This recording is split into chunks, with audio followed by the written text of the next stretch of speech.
أعوذ بالله من الشيطان الرجيم. بسم الله الرحمن الرحيم. السلام عليكم ورحمة الله وبركاته. إن الحمد لله نحمده ونستعينه ونستغفره ونعوذ بالله من شرور أنفسنا ومن سيئات أعمالنا.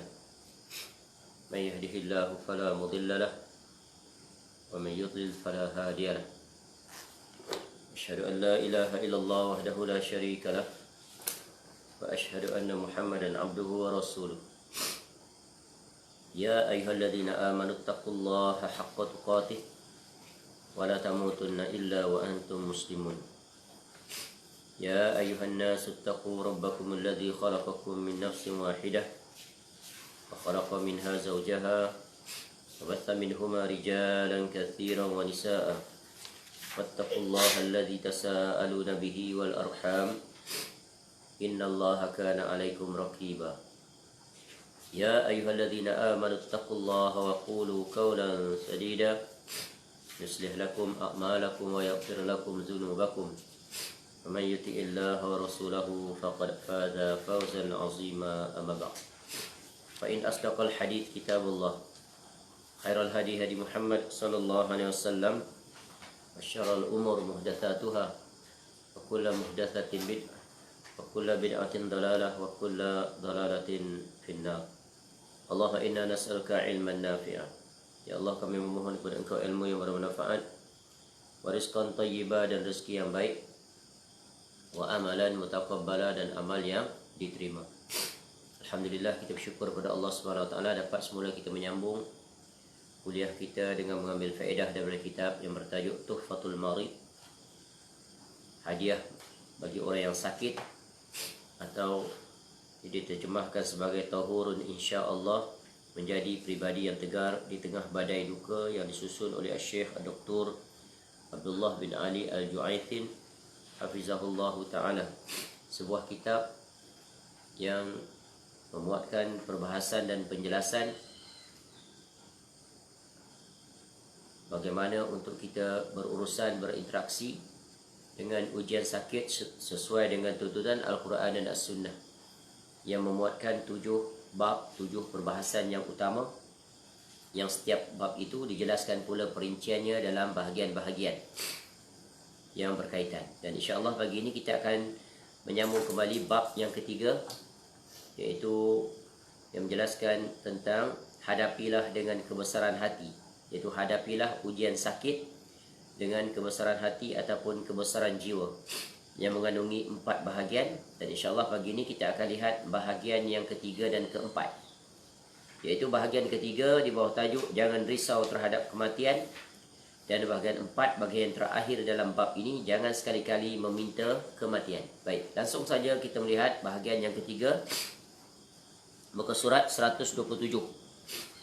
Berkata Syekh Hafizahullah ta'ala, saudaraku, anda tidak perlu khawatir terhadap kematian, kerana sakit tidak akan mempercepatkan ajal, sebagaimana sihat tidak akan menjauhkan ajal daripada seseorang pun. Ini kaedah, kaedah bahawa sakit bukanlah sekali-kali akan mempercepatkan kematian seseorang. Begitu juga sihat bukan memperlambatkan kematian seseorang. Semuanya adalah di bawah ketentuan Allah Subhanahu wa taala. Ada orang sihat, dia mati lebih dulu daripada orang yang sakit. Kerana apa? Kerana mati adalah rahsia yang disimpan, yang ditutup oleh Allah Taala ke atas hamba-hambanya. Sebagaimana yang sering kita sebut, mati itu tersimpan padanya 3 rahsia. Kita sekali-kali tidak mengetahui bila kita akan mati secara tepat. Kita tidak mengetahui di mana kita akan mati, dan kita tidak mengetahui bagaimanakah keadaan kita mati. Kalau ditanya pada setiap orang sekarang ini, bilakah kamu akan mati? Di manakah kamu akan mati? Bagaimanakah keadaan kamu ketika mati? Semuanya tak akan dapat memberi jawapan, kerana dia adalah perkara ghaib, takdir yang akan ditetapkan oleh Allah. Bila sampai waktunya, maka dia akan berlaku. Cumanya yang kita diperintahkan berkaitan dengan kematian iaitu hendaklah kita membuat persiapan untuk menghadapinya. Ya. Dan ingat, kematian itu dia tidak ditentukan oleh sakit, tidak ditentukan oleh sihat, tidak ditentukan usia muda atau tua, dalam keadaan bagaimanapun. Ya, kerana kematian boleh datang secara tiba-tiba. Ya. Sebab itu Allah Ta'ala menyebut di dalam Al-Quran, فَإِذَا جَاءَ أَجَلُهُمْ لَا يَسْتَأْخِرُونَ السَّاعَةَ وَلَا يَسْتَقْدِمُونَ. Apabila ajalnya tiba, mereka tidak dapat meminta penundaan atau dipercepatkan. Tak boleh minta diperlewatkan, diperlambatkan atau dipercepatkan walaupun sesaat. Ya, sebagaimana Allah sebut dalam surah Al-A'raf ayat 34. Begitu juga dalam surah Al-Munafiqun ayat 11. وَلَنْ يُؤَخِّرَ اللَّهُ نَفْسًا إِذَا جَاءَ أَجَلُهَا وَاللَّهُ خَبِيرٌ بِمَا تَعْمَلُونَ. Dan Allah tidak akan menunda kematian seseorang apabila waktu kematiannya telah datang. Dan Allah Maha teliti apa yang kamu kerjakan. Kemudian dalam surah yang lain, وَمَا كَانَ لِنَفْسٍ أَن تَمُوتَ إِلَّا بِإِذْنِ اللَّهِ كِتَابًا مُؤَجَّلًا. Dan setiap yang bernyawa tidak akan mati kecuali dengan izin Allah sebagai ketetapan yang telah ditentukan waktunya. Namun demikian, Allah Ta'ala telah menjelaskan bahawa bagi setiap kita telah ditetapkan bilakah tarikh kematian setiap seseorang, yang menjadi rahsia Allah Ta'ala. Dan ini Allah telah perintahkan sejak awal lagi, ketika mana kita berada dalam rahim seorang wanita, seorang ibu. Ya, Allah perintahkan kepada malaikat untuk apa? Bikatbi rizqihi wa ajalihi wa amalihi wa syaqiyun au sa'id. Ya, Allah perintahkan kepada malaikat untuk ditulis, ditetapkan 4 perkara. Yang pertama, rezekinya, ajalnya, ya, amalnya, dan kecelakaan atau kebahagiaannya. Jadi ini adalah 4 perkara pokok yang akan ditetapkan oleh Allah Ta'ala terhadap setiap insan. Ya, rezeki dia. Jadi Allah telah tetapkan rezeki bagi kita kesemuanya. Jangan risau. Allah tetapkan ajal bagi kita kesemuanya. Tidak akan ada orang yang hidup selama-lamanya sampai hari ini tak mati-mati. Ya. Berlalu sudah. Ya, umat-umat yang terdahulu yang telah pergi meninggalkan dunia ini. Ya, bersama dengan Rasul masing-masing. Begitu juga kita. Ya. Dan amal masing-masing juga telah ditetapkan. Tugas kita adalah untuk mempersiapkan bekal, berlumba-lumba untuk memperbanyakkan amal. Dan kecelakaan adalah musibah yang pelbagai, sakit, susah dan seumpamanya, ya, atau kebahagiaan, kenikmatan. Inilah roda putaran kehidupan manusia, tak akan lari daripada 4 perkara ini. Baik. Jadi kenapa diperbahaskan tentang bab kematian? Ya, kerana kematian dia sangat dekat dengan sakit. Sebab bila sakit, ya, ada orang yang asbab kesakitan itu dia meninggal dunia. Dan itu yang banyak berlaku. Khususnya di zaman sekarang, di mana umat manusia ini banyak terserang dengan pelbagai penyakit. Ya, ada penyakit yang datang secara bertahap. Ada penyakit yang datang tiba-tiba mendadak. Dan tiba-tiba juga membawa kematian. Ya. Ada orang dia sakit dalam tempoh masa yang sangat cepat. Dengan sakit itu dia meninggal dunia. Contoh, ada orang dia tidak sedar, dia terserang penyakit kanser. Ya. Tiba-tiba bila dicek di hospital, rupanya telah berada pada stage yang keempat. Ya. Sudah berada pada tahap yang berbahaya, doktor sudah tidak boleh berbuat apa lagi. Mengikut uruf adat kebiasaan, nyawanya tak panjang. Dan itu berlaku. Ya. Jadi, kematian adalah jalan pintas. Ya, sakit adalah jalan pintas untuk mengingatkan kita kepada kematian. Sebab itu di sini disebutkan jangan risau terhadap kematian supaya kita buat persiapan. Kerana mengambil pelajaran daripada apa yang berlaku di dalam lapangan yang berkaitan dengan orang-orang yang ditimpa, ya, dengan sakit, ya, yang membawa kepada kematian. Itu kebiasaan yang berlaku. Ya, khususnya penyakit-penyakit kronik. Ya, contohnya di zaman kita ini penyakit COVID. Ya, bila terkena COVID positif itu chancesnya adalah tinggi. Maka ketika itu ada kesempatan, ya, buat persiapan. Itu lebih baik kematian dalam keadaan begitu, lebih baik daripada kematian mendadak. Kenapa? Kematian mendadak, khawatir tak sempat buat persiapan. Dia tiba-tiba saja mati. Contoh pesawat yang terhempas, itu penyakit, itu kematian mendadak. Dia tak disangka. Setiap orang memiliki tujuan dan destinasi yang dia nak capai. Bila landed saja masing-masing akan pergi ke destinasi masing-masing tanpa menyangka bahawa telah ditetapkan takdir bagi mereka, ya, mereka akan mati ketika itu. Masya Allah. Dan mati dalam keadaan sekaligus, serentak, ya, dalam masa yang sama. Tak sempat buat persiapan. Adapun persiapan yang mereka dapat buat, itulah kesempatan ketika berada dalam saat yang kritis. Itu pun kalau masih mau mengingati Allah.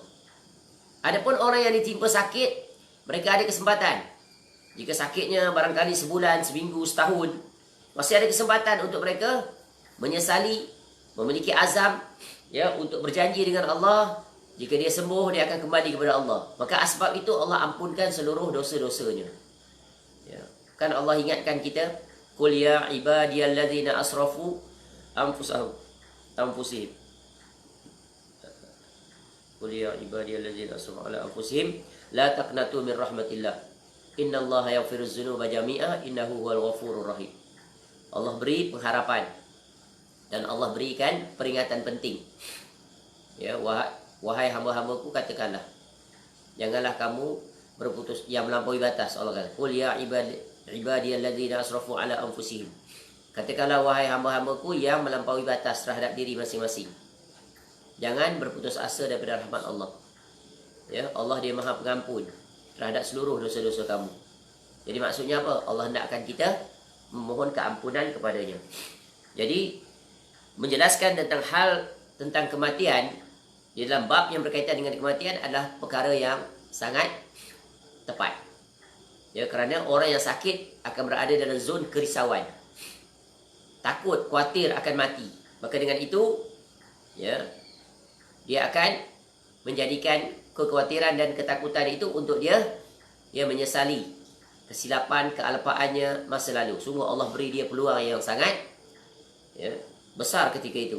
Dan ini adalah satu nikmat yang wajib disyukuri bagi orang-orang yang mau menyesal dan khawatir terhadap kematian.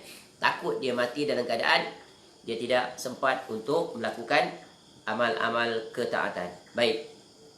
Jadi kematian adalah satu perkara yang sangat berkait erat dengan, ya, sakit. Sebab itu sakit mengingatkan kita untuk, ya, kembali segera kepada Allah. Ya. Dan ini adalah saat-saat yang sangat kritikal. Baik. Ya, sebab itu Allah Subhanahu wa taala sebut juga di dalam ayat yang lain, kullu nafsin za'iqatul maut wa nabluukum bisyarri wal khairi fitnah wa ilaina turja'un. Setiap yang bernyawa akan merasakan kematian. Kami akan menguji kamu dengan keburukan dan kebaikan sebagai cubaan, dan kamu akan dikembalikan hanya kepada kami. Ya, innaka mayyitun wa innahu mayyitun. Sesungguhnya engkau, yakni Muhammad, ya, sallallahu alaihi wasallam, akan mati dan mereka juga akan mati. Bila kematian, maka berakhir sudahlah, ya, ujian kehidupan seorang di dunia. Ya, daripada alam yang fana, dunia ini yang tidak kekal, yang penuh dengan kesulitan dan kepayahan, di samping kenikmatan, maka setiap insan yang mati itu akan kembali kepada Rabbnya di kediamannya yang abadi di negeri akhirat, dan akan bermukim buat sementara waktu di alam barzakh untuk menanti ia ditegakkan kiamat. Semua orang akan melalui perkara yang sama. Kita lihat orang yang paling dekat dengan kita, ibu, ayah kita, ya, ada di antara mereka sudah lama pergi meninggalkan kita. Yang tinggal adalah diri kita. Apa yang perlu kita buat? Iaitu pelajari faedah yang sangat besar, iaitu hendaklah setiap diri membuat persiapan. Sebab itu dalam satu syair, ya, atau sajak disebut, tazawwad bit tuqa fa innaka la tadri idza jannal lailu fahal ta'ishu ila al-fajr. Berbekallah dengan ketakwaan. Sungguh kamu tidak tahu bila malam sudah gelap, apakah kamu masih dapat bertahan hidup hingga fajar. Itu dengar. Ya, satu perkataan yang sangat indah. Berbekallah. Ya, dan ini diambil daripada firman Allah, wa tazawwadu fa inna khairaz zadi taqwa wattaquni ya ulil albab. Ya, dan berbekallah. Ya, sebaik-baik bekal adalah takwa kepada Allah dan takutlah kepada aku. Tapi banyak manusia terlalaikan, mereka memperbanyakkan bekal dalam urusan dunia, sehingga tidak lagi memperdulikan halal dan haram. Ya, syubhat semua mereka langgari. Padahal jelas pada mereka perkara itu haram. Jelas itu adalah syubhat, tapi sebab sudah terkasima, sudah terlena dengan nikmat duit wang ringgit yang banyak, ya, sayang untuk dilepaskan sehingga sanggup menggadaikan agama demi, ya, dunia yang sementara. Sehingga rugilah akhirat mereka. Dan ini adalah sungguh kecelakaan yang amat besar. Dan betapa ramai manusia yang terperangkap dalam situasi itu. Inilah dia fitnah dunia. Ya.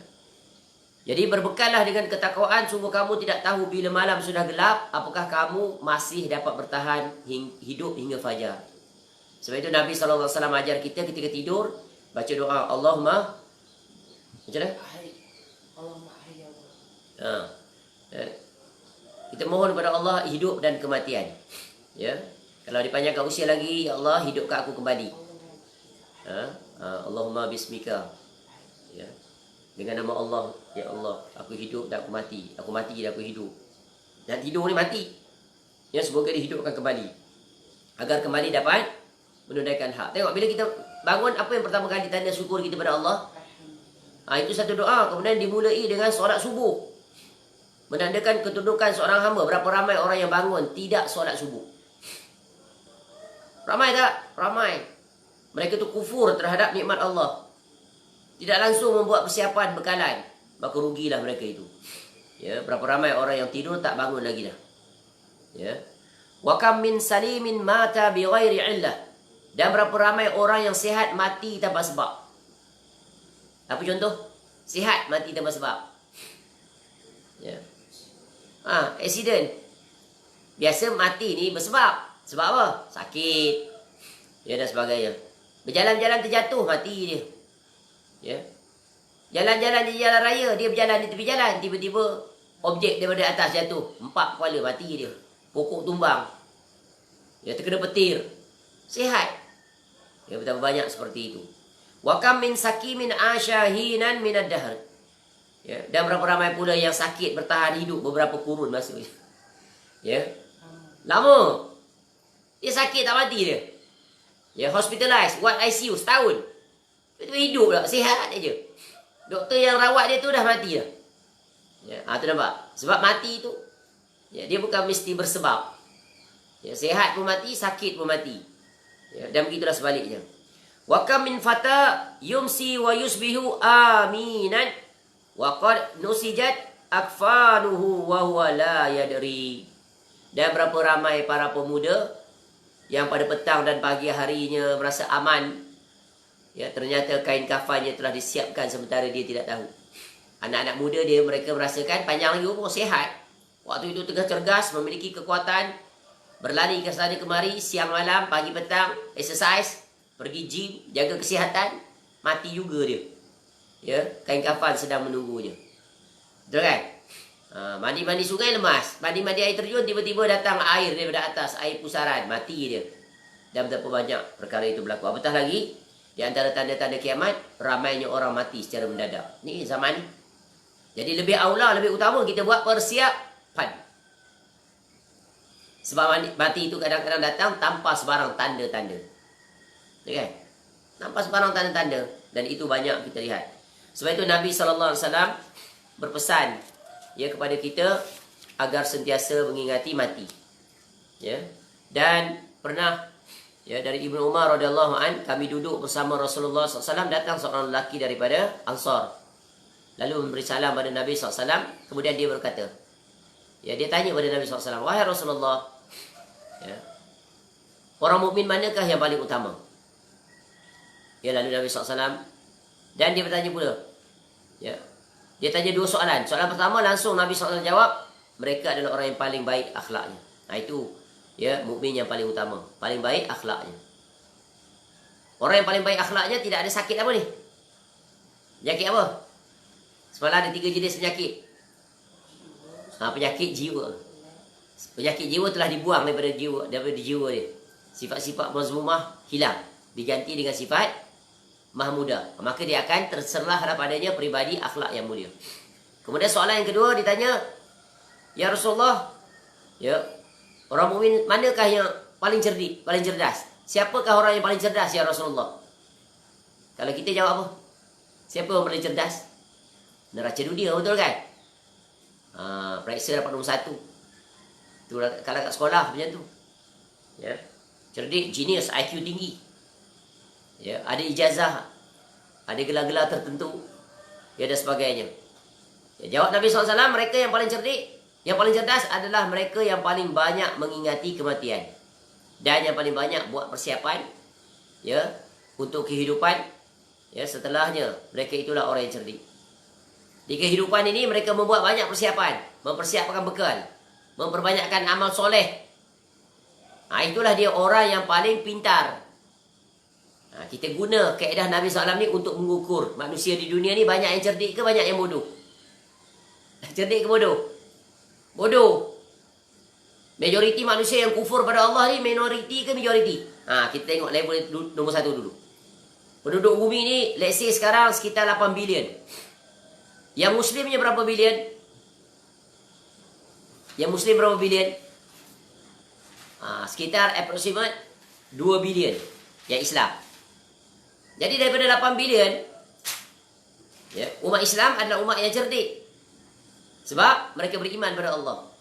Ya. Orang kafir mereka adalah orang yang paling bodoh di atas muka bumi. Kasar kan perkataan ni? Bukan kita yang sebut, Allah yang sebut. Nabi SAW yang sebut. Sebab kenapa mereka paling bodoh?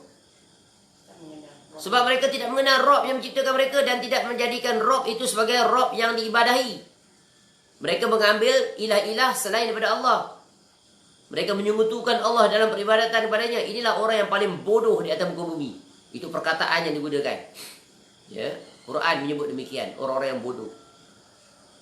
Jadi jangan jadi bodoh seperti orang kafir. Ya. Jadi 6 bilion itu adalah orang-orang kafir. 2 bilion saja orang Islam. Kemudian daripada kalangan orang Islam pula tapisan lagi. Nabi SAW sebut ni, orang Islam. Orang mukmin yang cerdas, yang pintar, yang pandai adalah yang banyak mengingati kematian dan membuat persiapan. Daripada 2 bilion pula jadi kecil lah pula. Sebab majoriti daripada 2 bilion itu pula banyak lalai. Banyak melakukan maksiat. Ya, tidak buat persiapan. Ya, terkasima dengan nikmat dunia. Inilah yang berlaku di lapangan. Ya, semoga kita tidak termasuk dalam kelompok itu. Ya, sebab itu qalil. Ya, orang yang berpegang teguh berjalan di bawah aturan Allah itu qalil, gharib. Dan ini disebut dalam banyak hadis Nabi sallallahu alaihi wasallam, fatuba lil ghuraba. Beruntunglah mereka orang yang gharib itu. Ya, jadi di kalangan umat Islam sendiri ditapis lagi. Ya.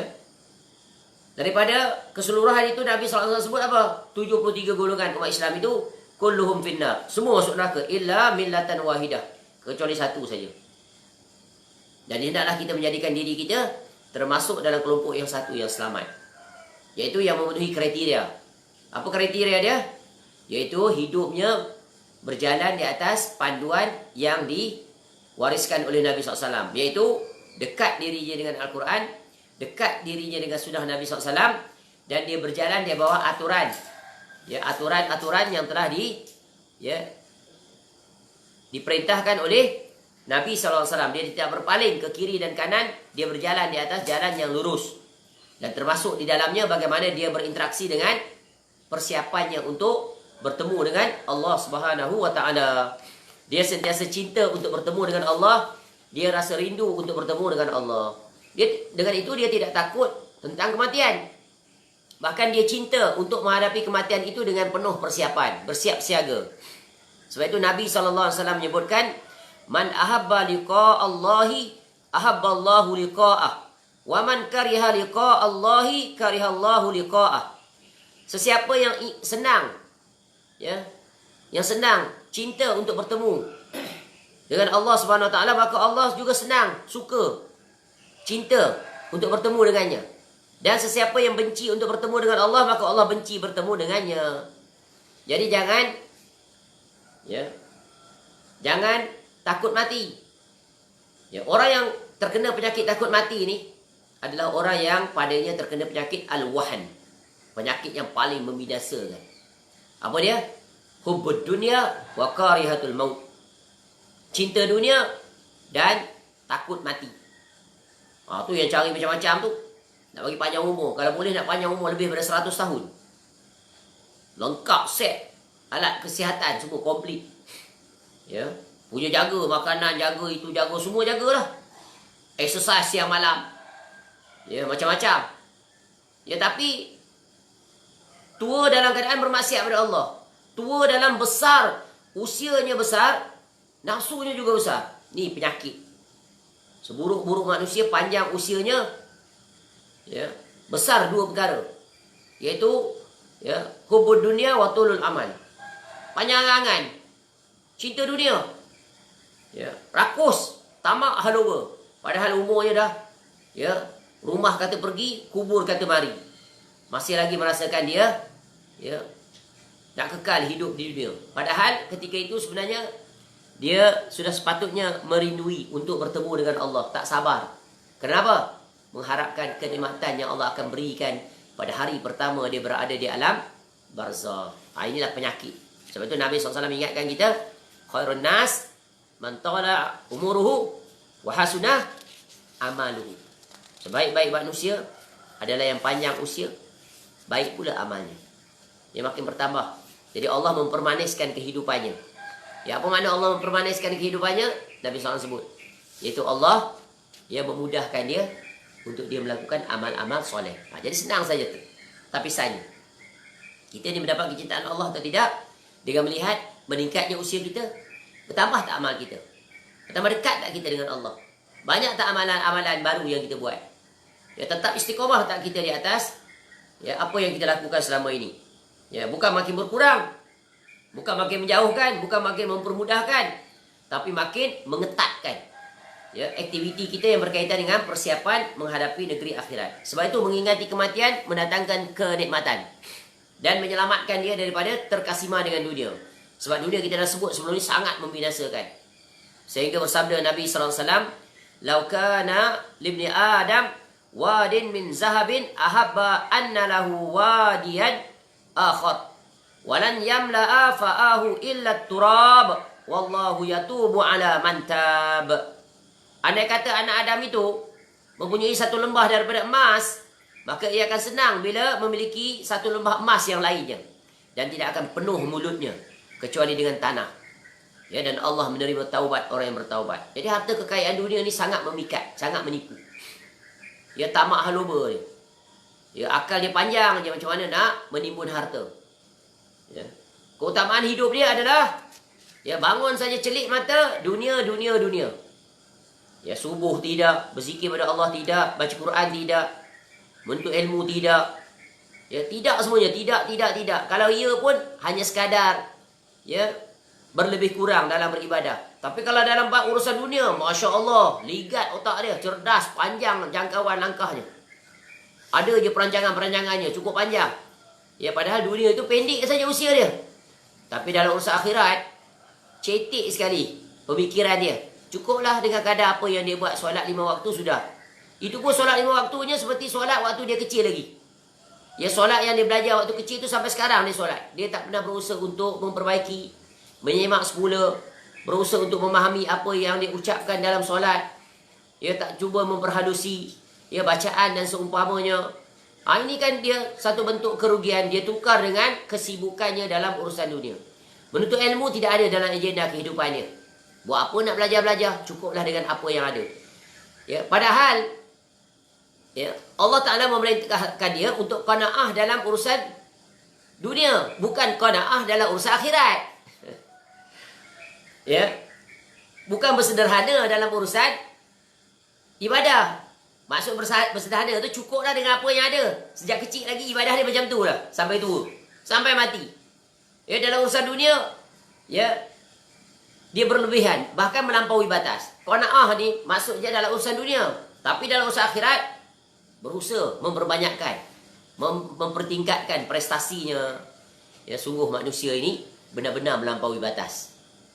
Ya, kalla innal insana la yatgha ar-ra'ahu istaghna inna ila rabbika ruj'a. Inilah perangai manusia. Ketahuilah sesungguhnya manusia itu benar-benar melampaui batas. Kerana dia melihat dirinya serba cukup, sesungguhnya hanya kepada Tuhanmu lah, ya, kamu nanti akan dikembalikan. Masya Allah. Dunia ni fata morgana. Ya, wadrib lahum mathalal hayatid dunya kama in anzalnahu minas samai fakhtalata bihi nabatul ard fa asbaha hashiman tazruhu riyah wa kana Allahu ala kulli syai'in muqtadira. Dan berilah perumpamaan kepada mereka, jadi manusia, kehidupan dunia ini bagai air hujan yang kami turunkan dari langit, maka menjadi subur kerananya tumbuh-tumbuhan di muka bumi itu. Kemudian tumbuh-tumbuhan itu menjadi kering yang diterbangkan oleh angin, dan adalah Allah Maha Kuasa atas segala sesuatu. Tengok perumpamaan yang sangat indah untuk memperingatkan kita manusia yang terlalaikan, terkasima dengan nikmat dunia. Kita buat perbandingan mudah saja. Dengan dunia dengan akhirat ini, mana yang kita lebih utamakan? Mana yang kita bersungguh-sungguh dalam meluangkan waktu? Itu sudah tahu di mana kedudukan kita di sisi Allah Subhanahu wa taala. Sebab itu dengan mengingati mati akan mendatangkan banyak kebaikan. Tidak ada satu agama pun yang mengajar umatnya supaya mengingati mati. Mengingati mati di sini bukan membawa kepada pesimis, putus asa, duduk saja tak buat apa. Tak. Mengingati mati ini akan mendorong menjadi motivasi tahap tinggi. Untuk apa? Untuk setiap diri memperbaiki prestasi diri. Prestasi diri khususnya dalam persiapan untuk bertemu dengan Allah. Sebab apa? Kita akan menuju kepada Allah. Kita akan kita mengharapkan iaitu negeri yang kekal abadi, yang penuh dengan kenikmatan, syurga. Sebab itu kita pernah sebut ucapan para salaf, kalau dunia ini terbuat daripada emas, permata, perak dan pelbagai keindahan kenikmatan, tetapi dia sementara. Manakala akhirat jadi syurga itu terbuat daripada batu kerikil yang tajam, barangkali jalan yang berselut, tanah yang hitam legam dan berbau busuk, tapi dia kekal. Mana yang lebih baik? Orang yang pintar pasti akan memilih yang kekal. Ini apatah lagi sebaliknya, syurga itu bukan seperti itu sifatnya. Mengalahkan dunia, tidak ada bandingan langsung. Ibarat setitis air yang menitik daripada jari di lautan yang luas. Tapi dengan setitis itulah manusia bertunggu lumus siang malam, melupakan nikmat yang tak terhitung, kerana kita akan berada di negeri yang di mana kita akan tidak ada lagi susah payah, letih payah, bahkan menikmati bergembira. Itulah manusia lalai. Sebab apa? Sebab dia perkara ghaib, dia tak nampak. Ia akan menampakkan padanya dengan mata hatinya yang penuh dengan keimanan. Jadi mengingati mati akan menggerakkan kita untuk bertambah baik dalam urusan kerja buat kita. Bertambah teliti, bertambah insaf diri, bersih jiwa, sentiasa berprestasi, cinta akhirat, tidak terlalaikan oleh nikmat dunia, akan memendekkan angan-angan. Kita akan pandai mengurus diri.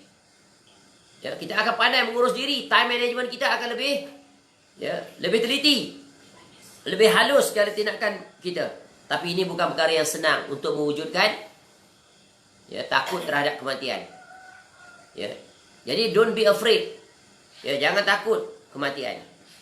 Jadi masalahnya adalah betapa banyak manusia tidak memperdulikan perkara yang satu ini, yang mereka kira hidup dan hidup. Padahal mati itu boleh datang tiba-tiba. Akibatnya apa? Mereka tidak membuat persiapan. Mereka meremehkan hal yang berkaitan dengan amal ibadah. Maka ini merupakan satu bencana, disastrous. Bencana. Dan ini sungguh merugikan. Baik. Jadi ini adalah bab yang sangat penting. Jangan khawatir terhadap kematian. Hendaklah ditanamkan di dalam hati rindu untuk mati. Bukan makna kita nak minta dipercepatkan mati, tak. Sebab itu adalah larangan. Tapi akan menatijahkan motivasi, kesungguhan.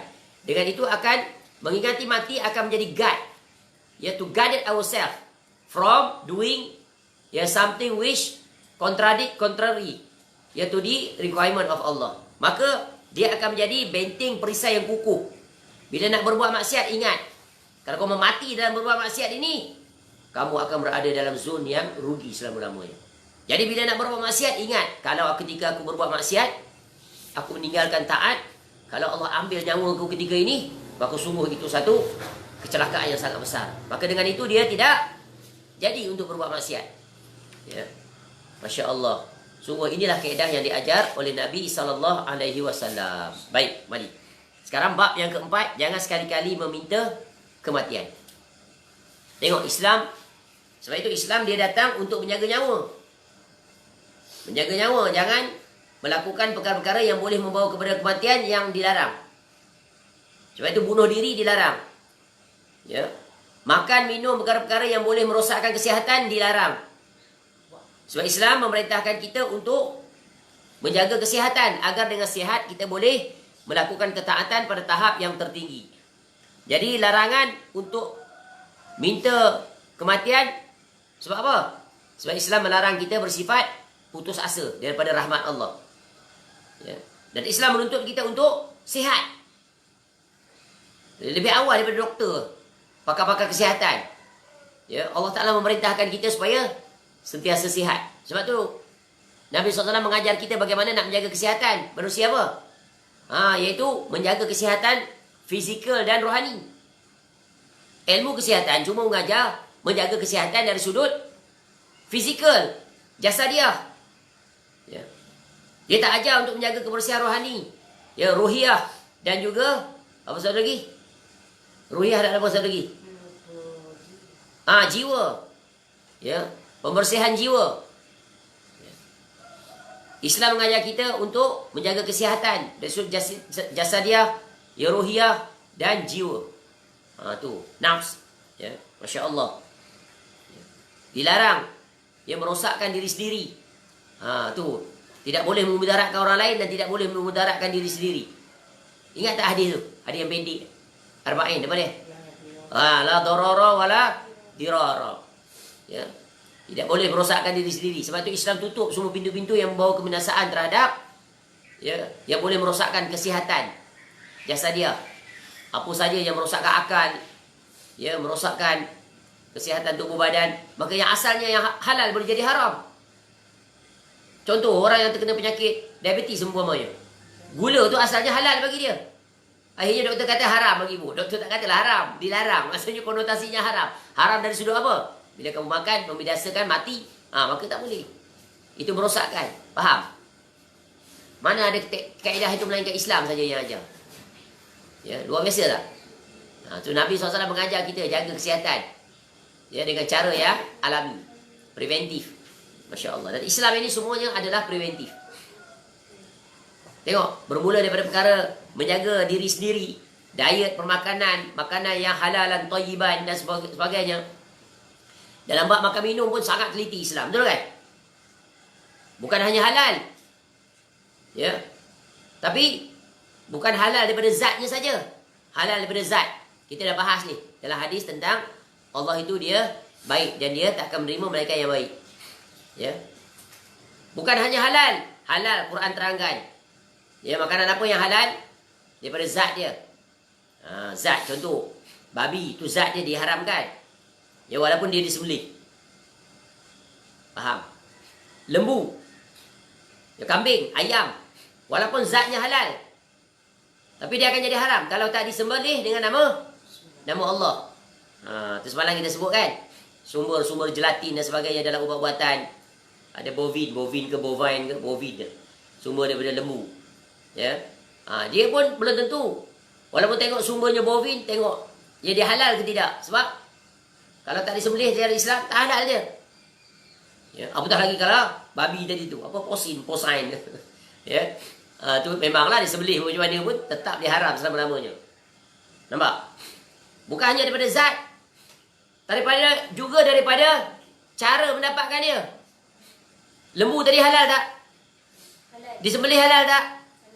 Tapi sumbernya dicuri. Lembu curi. Halal ke tak jadi dia? Tak. Sebab sumbernya haram. Mencuri. Sebab itu Allah tak menerima sedekah daripada hasil curian. Macam style Robin Hood tu. Curi daripada orang kaya, sedekah daripada orang miskin. Dapat pahala tak dia? Katalah Robin Hood tu Islam. Tak. Allah tak terima sekali-kali. Bukan milik dia. Dia pergi curi orang punya. Dia pergi sedekah pada orang lain. Bukan milik dia. Macam mana dapat pahala pada dia?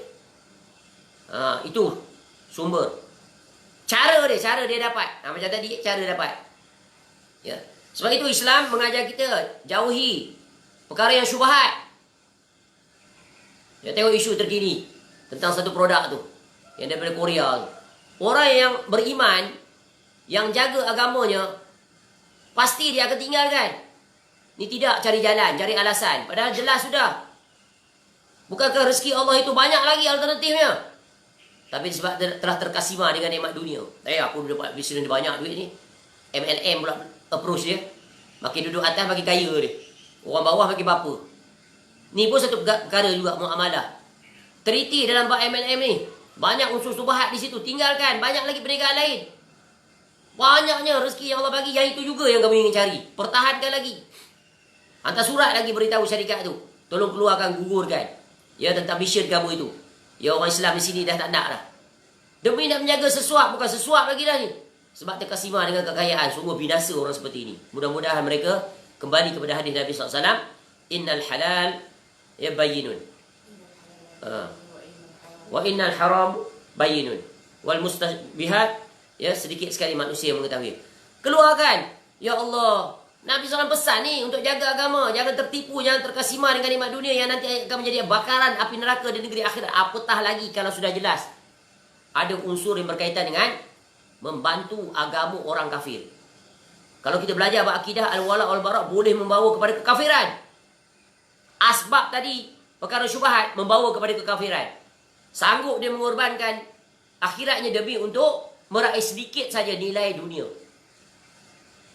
Inilah pentingnya ilmu. Sebab tu di antara ilmu yang wajib kita belajar khususnya di zaman ini adalah fiqh muamalah. Fiqh berurus niaga, berjual beli, mencari rezeki. Cuma kita tengok peniaga-peniaga, banyaknya mereka jahil tentang bab ini. Ya, jual beli, melakukan penipuan, banyak melakukan penipuan. Ya. Bang, apa ni buah ni baru lagi ke? Baru lagi. Pagi tadi gugur. Pada ada seminggu. Dicampur barang yang lama dengan barang yang baru. Dengan harga yang baru. Ya, kemudian apa yang dipamerkan di dalam iklan tak sama dengan apa yang diterima. Kadang-kadang kita beli buku contohnya. Beli buku kita boleh pegang. Rack kita nak tengok dalam tak bagi. Tak boleh bang. Kalau buka kena beli. Ni siapa ajar kaedah begitu? Dalam bab beli mesti ada apa? Kepastian. Jangan ada sebarang perkara yang gharar. Ya, mesti buka tengok buku. Ya, nanti kita expect kulit cantik dan sebagainya. Buku-buku dalam banyaknya muka surat yang tak dicetak. Muka surat terbalik lah. Salah urutan nombor lah. Ya, kita kalau duduk dekat tak apa boleh datang untuk pulang. Ni kita on the way nak pergi utara, singgah sekejap di Taiping. Ya, nak balik ke Perlis. Bawa balik buku bukan main lagi excited nak baca. Buku pula bukan murah, mahal. Tengok-tengok, ya Allah banyaknya muka surat hilang. Beli kitab ensiklopedia. Ribu harga. Jilid 1 sampai jilid 20. Bawa balik tengok-tengok angka tulis kod Arab. Tengok-tengok nombor 9 ada 2 jilid.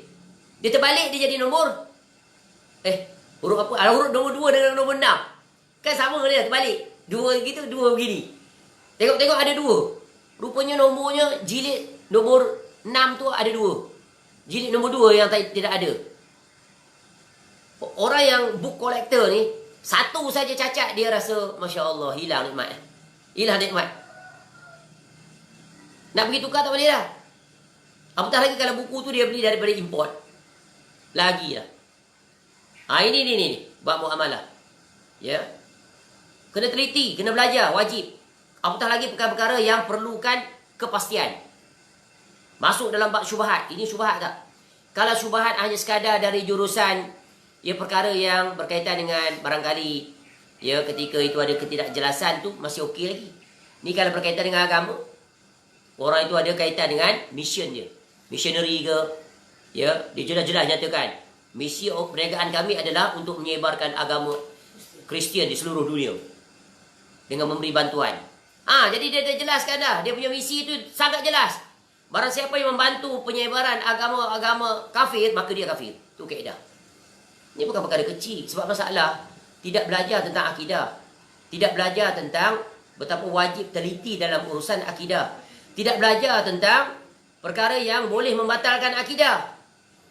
Ya, betapa banyak manusia seperti ini sanggup mengorbankan perkara itu, lalu dia pun datang dalih. Akal, apa salahnya? Kan zat produk tu halal. Ada panel syariah lagi. Nanti dulu. Tengok secara teliti, secara komprehensif. Bukan tengok satu juzuk. No. Ni orang yang terkena penyakit syubhat. Sayang ni nak tinggalkan. Sebab apa? Telah meraih nikmat yang berlimpah ruah duit. Padahal mereka sudah kaya. Ini orang yang kena penyakit ni. Binasa agamanya. Wal-iyazubillah. Semoga orang-orang seperti itu teliti. Ya, semak semula. Jangan khawatir dunia yang kamu hilang, Allah akan ganti yang lebih baik daripada itu. Nanti khawatir sebagaimana Allah murka terhadap orang-orang yang tidak mahu berhijrah. Ya. Bukankah bumi Allah ini luas? Tu Allah tegakkan hujah, tu Allah cerita dah di dunia ni dalam Quran. Ya, kenapa kamu tak mahu berhijrah? Oh, mereka kata kami adalah golongan mustad'afin, kami lemah. Ketika Nabi SAW memerintahkan para sahabat untuk berhijrah, ada di antara mereka tak nak berhijrah. Ya, lalu nanti dan ketika berlaku peperangan Badar, kalau tak silap mereka ikut bersama dengan orang kafir musyrikin memerangi kaum muslimin. Padahal mereka itu Islam. Dia kata mereka kami dipaksa. Padahal kamu kan ada pilihan. You have choice. So you have to choose. Why you choose to be on their side, not on Nabi SAW side? Nak jawab apa? Ketika negeri akhirat, kamu datangkanlah alasan macam mana pun. Kamu sedang menghadapi hakim, iaitu raja segala raja, Allah Subhanahu Wa Taala, Maliki Yaumiddin. Ya. Allah ingatkan ni. Sebab tu kalau kita baca Quran, read with understanding and live with it, selamat. Datanglah ujian macam mana pun, kita tahu ini tapisannya syubhat, tinggalkan. Haram lagi lah. Ya. Walaupun kita memakan akar kayu, daun-daun, tetap kita istiqamah. Itu belum dajjal lagi datang. Ya, ini baru sedikit saja diuji dengan perkara tersebut. Macam-macam alasan cari jalan itu, cari jalan ini.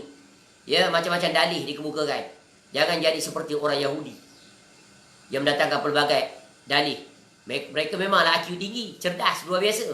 Orang Yahudi, dia antara orang yang cerdas di dunia. Allah bagi keistimewaan pada mereka itu sampai sekarang. Betul kan?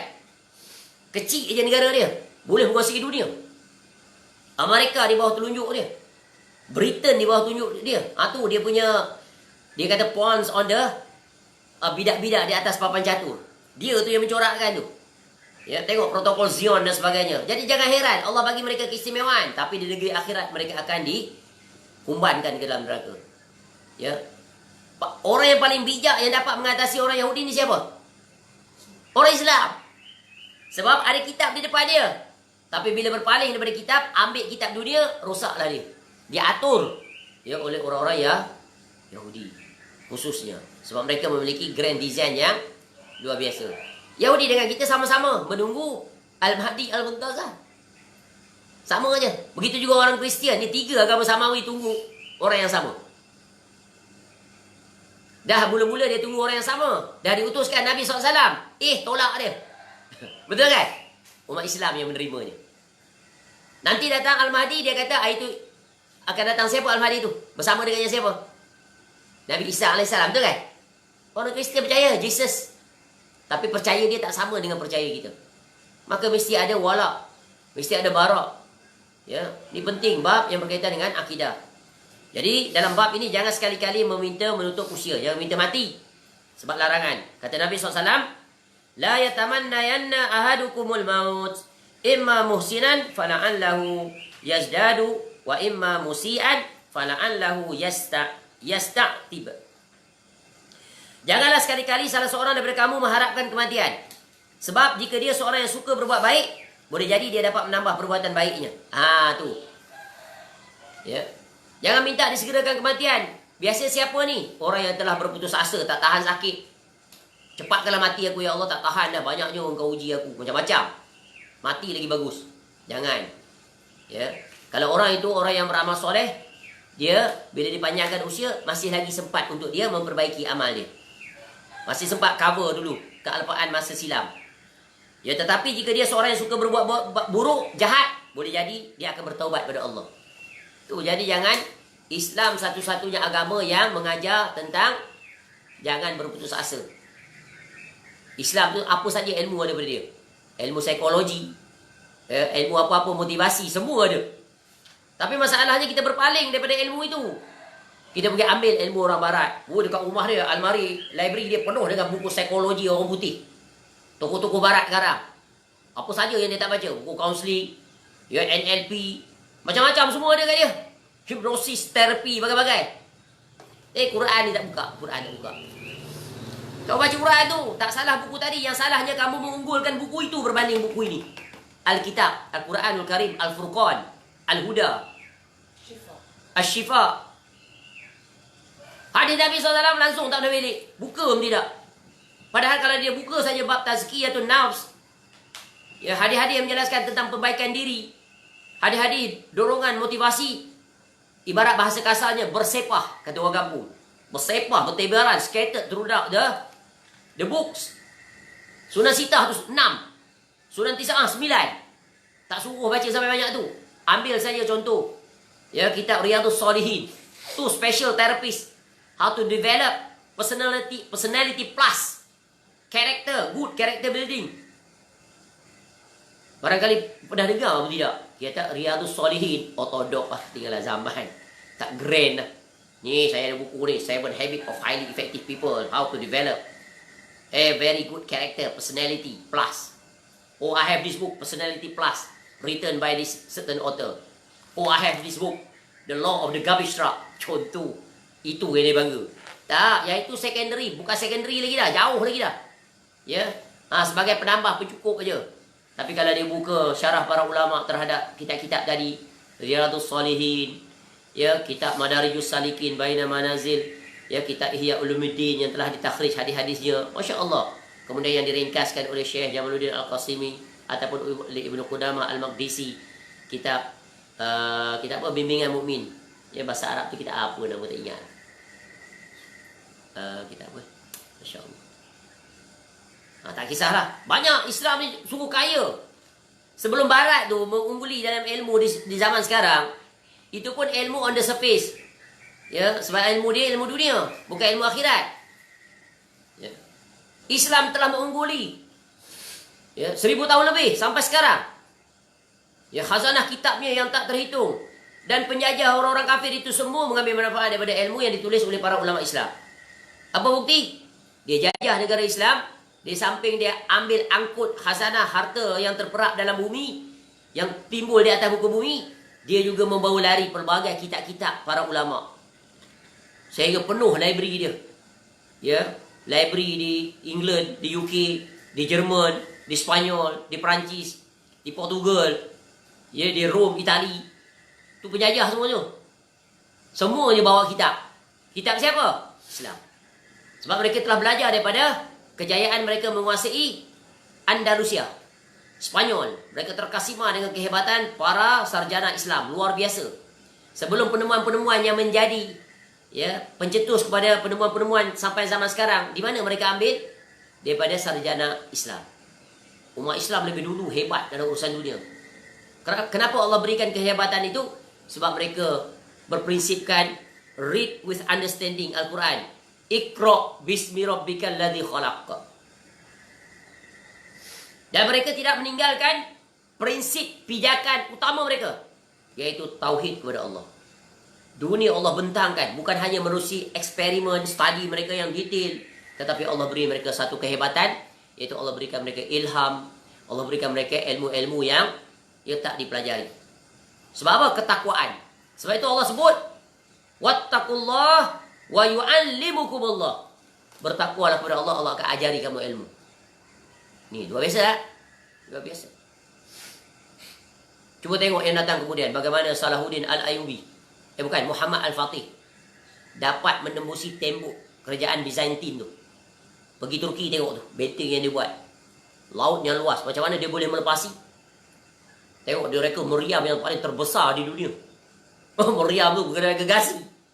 Sekali pergi dia tembus habis. Cuma nak cross saja, nak cross tu macam mana? Kecerdasan Allah bagi. Yang ni military strategis yang sangat menakjubkan dunia. Daripada seorang anak muda yang menjadi pemimpin perang. Tengok hebat tak generasi muda kita? Muda lagi. Bawah umur 20 lebih kurang. Jadi pemimpin. Menghasilkan satu idea yang very brilliant. Macam mana dia dapat? Allah yang bagi. Ilham. Tak pernah ada dalam strategi peperangan menolak kapal di atas daratan, naik bukit, tolak. Kemudian masuk ke dalam laut, melepasi halangan yang diletakkan rantai-rantai besi yang menghalang kapal daripada menghampiri tembok tersebut. Guna kaedah apa? Fizik, puli sistem. Letak kayu balak tebang, letak minyak, tolak kapal, mudah saja, ramai-ramai tolak. Kuat, kentalnya semangat. Akhirnya berjaya memecahkan tembok kerajaan Byzantine yang bertahun-tahun tak dapat dibebaskan. Sehingga para sahabat Nabi SAW berusaha untuk merealisasikan hadis Nabi SAW. Di antara mereka adalah Muawiyah radhiyallahu an. Allah tak berikan kejayaan padanya. Jauh berlalu, Muhammad Al-Fatih datang berjaya. Ya, disebut dalam hadis, kota Konstantinopel akan dibebaskan oleh pemimpin yang terbaik, tentera yang terbaik. Ya, Masya Allah. Hebat tak Islam? Hebat. Bila kembali kepada Islam. Bila meninggalkan Islam, kamu akan dihina dan seterusnya. Seperti apa yang kita lihat sekarang. Baik. Jadi bab ini mengingatkan kita jangan mengharapkan kematian. Kerana itu menandakan kita yang lepas daripada rahmat Allah Subhanahu Wa Taala. Ya, baik. Jadi ada satu kaedah di mana kematian itu boleh. Ya, berdasarkan sabda Nabi SAW, la yatamannayanna ahadukumul maut min durrin asabahu. Fa in kana la budda fa'ilan falyakul. Jangan sekali-kali salah seorang daripada kamu mengharapkan kematian kerana musibah yang menimpanya. Dan jika dia tidak mampu, tidak kuat lagi nak menahan sakit itu, apa yang perlu dia buat? Kalau tak tahan sangat sakit, ada orang diuji dengan sakit, Masya Allah. Ya, contohnya dia diserang, contoh tumor otak, sakit, tempat paling sakit. Sebab otak mengawal seluruh anggota tubuh badan. Bagi signal, bagi arahan. Cuba kita lihat. Kalau sakit kepala, sakit tak? Tengok Nabi SAW sakit 2 kali ganda daripada orang biasa. Sehingga Nabi SAW ikat kepalanya untuk tahan sakitnya amat. Ya, apatah lagi orang yang kena sakit, tumor, kanser, otak dan sebagainya, barah otak. Masya Allah. Ya, sebab itulah kita benarlah perkataan Nabi SAW. Bandingkan dengan orang yang berada di bawah dalam urusan dunia. Urusan ujian, banding orang yang lebih atas. Ya, dengan itu kita akan tak meremehkan nikmat Allah. Ya, tak tahan sakit apa nak buat? Nak minta mati, ambil pedang, cucuk, bunuh diri, dilarang. Tapi satu yang dibenarkan, iaitu berdoa kepada Allah. Menunjukkan kebergantungan kita kepada Allah. Ya, maka hafalkan doa ini. Allahumma ahyini ma kanatil hayatu khairan li wa tawaffani idza kanatil wafatu khairan li. Ya. Ya Allah, panjangkanlah umurku jika memang kehidupan adalah lebih baik bagiku. Ya Allah, kalau panjang umur ini baik dari jurusan apa? Maksudnya untuk apa? Panjang umur dan usaha baik maksudnya apa? Dapat menambahkan amal. Ya. Maka kalau umur aku ni panjang, ada kebaikan bagiku, iaitu aku bertambah amalku kepadamu, maka kau panjangkan usiaku. Tetapi sebaliknya, ya, dan matikanlah aku jika memang kematian itu lebih baik bagiku. Ini di antara doa yang dipraktikkan oleh Umar radhiyallahu an ketika di penghujung usia dalam umurnya 50 lebih, dia berdoa kepada Allah. Sebab apa? Banyak sangat dugaan dan cabaran menjadi seorang khalifah. Empire-nya telah luas. 2 kerajaan berada di bawah dia, jatuh. Kerajaan Parsi, kerajaan Rom, jatuh. Allah beri kemuliaan kepada Umar radhiyallahu an, Al-Faruq, ya, radhiyallahu an. Masya Allah. Seorang pemimpin yang hebat, pemimpin yang bertakwa, jaminan syurga untuknya. Ya. Bapa mertua Nabi SAW, sahabat yang paling dekat dengan Nabi SAW, itu pun tidak memohon kepada Allah untuk menunggak langit jadi khalifah selama-lamanya, tak. Ya. Jika baik kematian ini, maka ya, kematianlah yang kau harapkan. Tengok, belajar tentang sirah kehidupan Umar radhiyallahu anhu. Tak seperti pemimpin dunia. Ya, khusus di zaman sekarang. Kalau boleh dia nak jadi pemimpin selama-lamanya, walaupun dah tua usianya. Ya, sungguh orang-orang seperti ini tertipu dengan nikmat kepimpinan. Ya, Masya Allah. Jadi doanya adalah panjangkanlah umurku jika kehidupan itu baik bagiku. Baik dari sudut apa? Bukan menimbun harta dunia, tapi menimbun amal-amal soleh sebagai bekal sebelum menutup mata. Tapi kalau umur panjang itu tidak bagus bagiku, maka mohon untuk kematian. Sebab Allah Ta'ala yang maha menentukan segala-galanya. kebaikan dan keburukan bagi kita dan kita berhajat kepada kebaikan. Maka dengan itu, maka selamatlah kita di dunia, selamatlah kita di negeri akhirat. Jadi jangan sekali-kali mengharapkan kematian, kerana mengharapkan kematian tanpa sebab adalah musibah yang sangat besar, menunjukkan kebencian dan ketidakredaan terhadap nikmat kehidupan yang Allah berikan. Yang mengharapkan kematian akan melemahkan semangat dan menciptakan kemalasan, menjadi seorang yang pesimis dan berputus asa. Yang mengharapkan kematian yang tidak sesuai dengan aturan syariat, yang adalah tindakan orang yang bodoh. Kenapa? Mensia-siakan waktu untuk dia dapat mempersiapkan bekalan untuk dia kembali kepada Allah. Dan mengingatkan kematian dan juga jangan berharap kematian adalah memutuskan kesempatan, peluang untuk seseorang melakukan amal ibadah pada sisa-sisa usia yang berbaki. Baik, dengan itu selesai sudah penjelasan bahagian yang ketiga, bahagian yang keempat. Satu prinsip penting yang wajib kita berjalan di atasnya. Ya, khususnya bagi orang-orang yang ditimpa oleh sakit atau musibah apa saja, jangan sekali-kali takut terhadap kematian dan jangan sekali-kali memohon untuk dipercepatkan kematian disebabkan oleh tidak tahan dengan ujian sakit. Ya, yang dibolehkan adalah iaitu kita serahkan urusan kita kepada Allah dengan berlapik dalam ucapan doa. Jika baik, ya Allah, ya panjangkan usiaku untuk aku berbuat taat. Jika tidak, ya Allah, kau kembalikanlah aku kepadamu dalam keadaan engkau redha aku ini sebagai hamba-Mu. Masya Allah. InsyaAllah panjang umur kita akan masuk bab yang keempat. Cuba yang satu ini. Ya, tajuk dia adalah cuba yang satu ini. Ini tajuk ni sebagaimana kita sebut diberikan oleh penterjemah. Adapun dalam kitab Arabnya, ya tidak ada tajuk-tajuk itu. Cuma di tempat-tempat tertentu ada kesamaan. Supaya kita mudah untuk memahaminya adalah huraian bentuk yang dikelompokkan di bawah satu tema. Jadi bab 4 insya-Allah kita akan melihat 4 bahagian penjelasan. Yang pertama, bahagian pertama adalah doa syar'i. Insya-Allah malam ini panjang umur kita akan memasukinya. Bahagian kedua adalah ruqyah syar'i. Ini yang ilmu yang sangat bermanfaat yang hendaklah kita berusaha untuk mempelajarinya dan mempraktikkannya. Kemudian bahagian ketiga, doa-doa ketika mengalami kesusahan, kegundahan dan kesedihan. Dan bahagian keempat, yaitu syubhat sekitar doa dan ruqyah supaya kita selamat, tidak terjatuh dalam perkara-perkara kebid'ahan dan perkara yang dilarang. Wallahu a'lam. Semoga Allah mengurniakan kita kesihatan dan dengan kesihatan itu Allah melapangkan kita, menyungguhkan kita untuk melakukan amal-amal ketaatan. Khususnya dalam waktu PKP yang dilanjutkan 2 minggu. Gunakanlah sebaik mungkin untuk melakukan amal-amal ketaatan kepada Allah di samping urusan kerja yang kita berbuat. Segala kebaikan semuanya kembali kepada Allah. Wa ma bikum min ni'matin fa minallah. Kekurangan, kesilapan, semoga Allah mengampuni dan memperbaiki urusan kita supaya menjadi lebih baik. Semoga Allah menghimpunkan kita kesemuanya nanti di dalam syurga Firdaus bersama dengan pengarang kitab ini, yaitu Syekh Dr. Abdullah bin Ali Al-Ju'aithin hafizahullah taala, dapat bersama kita kesemuanya di dalam syurga yang sama bersama dengan Rasulullah sallallahu alaihi wasallam ma'al ladzina an'amta 'alaihim minan nabiyyin was-siddiqin wasyuhada'i was-salihin wa hasuna ulaika rafiqa. Wallahu a'lam. Subhanakallahumma wa bihamdika asyhadu an la ilaha illa anta astaghfiruka wa atubu ilaik. Wa sallallahu ala nabiyyina Muhammad wa ala alihi wa sahbihi wasallam. Wa akhiru da'wana alhamdulillahi rabbil alamin. Assalamualaikum warahmatullahi wabarakatuh.